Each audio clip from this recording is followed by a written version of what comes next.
Yo'q, aslida xulosa berish, qaror qabul qilish haqiqatan analitikning ishi. Bu qaysi analitik bo'lishidan qat'iy nazar. Mana aytdik-ku, bitta soha rivojlansa, uni ichida rasmiy terminlar ham ko'payishni boshlaydi. Xuddi shunday hozirgi kunda mana bizda 3 xil termin bor. Ya'ni ma'lumot, axborot va bilim. 3 taga bo'linadi. Lekin bitta tomoni bor, yaxshi xodim har doim yaxshi rahbar bo'ladi degan emas. Bu tomoni ham bor. Tashqaridan qaraganda, frontdan qaraganda zo'r, savdolari zo'r, onlayn savdo bilan shug'ullanardi, onlayn sotish bilan. Lekin ichkaridan qaraganda haqiqatan kompaniyada to'laqonli qarz bor.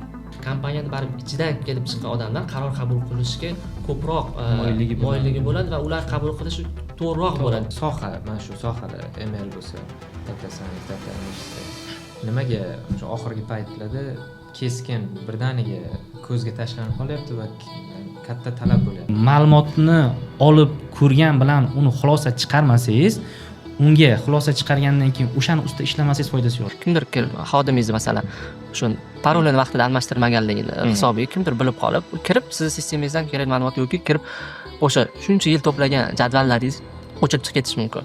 Nimaga falon davlat, masalan, katta davlatlar aholisi juda boy yo falon odamlar juda ham boy deydi? Nima uchun ba'zi odamlar kambag'al deydi?